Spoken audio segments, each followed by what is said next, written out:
Ces informations avaient filtré quelques jours avant par le biais de rumeurs savamment distillées dans la rédaction.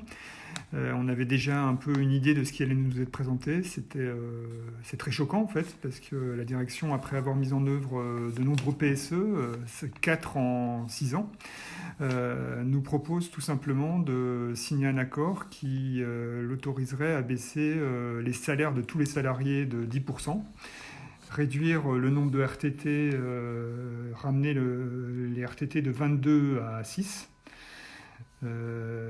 passer de nombreux salariés au forfait jour.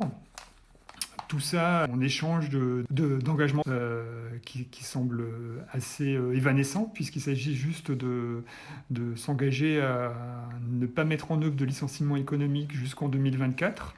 Or, aujourd'hui, on sait très bien que l'entreprise peut diminuer les effectifs de multiples manières sans en passer par des licenciements économiques. D'ores et déjà, il nous a dit que l'accord de performance collective, s'il était signé, entraînerait évidemment sans doute des licenciements pour les salariés qui refuseraient l'accord de performance collective.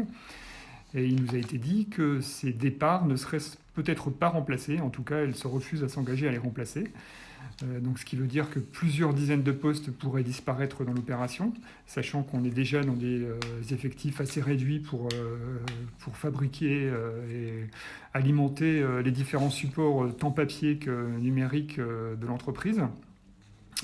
Et dans les années qui viennent, on sait bien que l'entreprise a déjà identifié plusieurs dizaines de personnes éligibles à la retraite et donc qui pourraient elles aussi partir sans aucune garantie d'être remplacées dans leurs différentes équipes. Donc pour nous, quand bien même on pourrait éventuellement envisager des efforts, mais sans doute pas au niveau que nous propose l'entreprise, il faudrait qu'il y ait des engagements bien plus importants pour que ce genre de deal, comme le dit l'entreprise, soit acceptable. Dans un communiqué signé notamment par le SNJ et le SNJ CGT, vous parlez d'une stratégie du choc. Ce qui nous a d'abord choqué, c'est le timing, le calendrier, puisqu'on sort à peine du confinement. Le confinement n'est pas terminé. La plupart des salariés restent en télétravail, puisque le télétravail a été mis en place de manière complètement soudaine, ce que l'entreprise appelle ça un télétravail de crise, ce qui a suscité beaucoup de difficultés pour beaucoup de salariés, avec des conditions de travail très dégradées. S'ajoute à ça évidemment ce qu'a signifié le confinement pour tous les salariés de France et de Navarre, c'est-à-dire des conditions très difficiles. Et donc on revient petit à petit de ce confinement, les premiers salariés reviennent au siège et la direction choisit ce moment pour annoncer des mesures de régression sociale inédites que l'entreprise n'a jamais connues. Et alors que les organisations syndicales qui sont appelées à négocier sont en grande difficulté, évidemment, pour réunir les salariés, les informer, tenir compte de leur avis. Donc à notre avis, ça relève de la provocation et manifestement la direction veut imposer les mesures qu'elle propose en mettant les salariés dans une situation de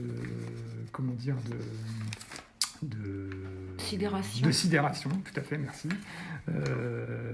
Donc le calendrier est d'autant plus choquant que l'entreprise n'est pas du tout dans une situation économique dramatique, puisqu'elle sort de 3 années où le RESOP, le résultat d'exploitation, qui donne une idée de l'activité de l'entreprise, est positif depuis 3 ans.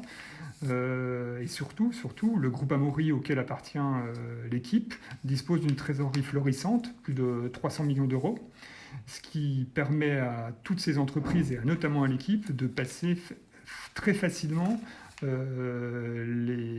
l'année très compliquée qu'on est en train de vivre, que toutes les entreprises sont en train de vivre. On vient de nous annoncer des estimations de pertes dues au Covid et aux difficultés dues au système de distribution de la presse. Donc les pertes seraient évaluées à 15 millions d'euros, ce qui est une somme coquette, une somme importante, mais qui reste très très mesurée quand on la compare au niveau de trésorerie disponible dans le groupe. Donc on pense que le groupe peut tout à fait assumer la difficulté actuelle. Et il est complètement aberrant de vouloir mettre en œuvre des mesures sociales très lourdes, alors même qu'on n'a pas de visibilité sur l'activité telle qu'elle va reprendre quand le sport reprendra, c'est-à-dire en août, septembre et dans le deuxième semestre 2020. Or, l'entreprise a acté le fait que la dégradation de la pub et de la diffusion était quasi irréversible et dans des proportions énormes. Et donc, c'est là-dessus qu'elle se base pour justifier les efforts considérables qu'elle demande aux salariés. Pour nous, c'est clairement un effet d'aubaine et c'est inacceptable. Il faut que l'entreprise attende d'avoir une meilleure visibilité sur l'activité telle qu'elle va se rétablir dans les mois et dans l'année prochaine pour éventuellement mettre en œuvre des mesures économiques, économiques et sociales qui puissent garantir la pérennité de l'entreprise, si tant est que ce soit nécessaire.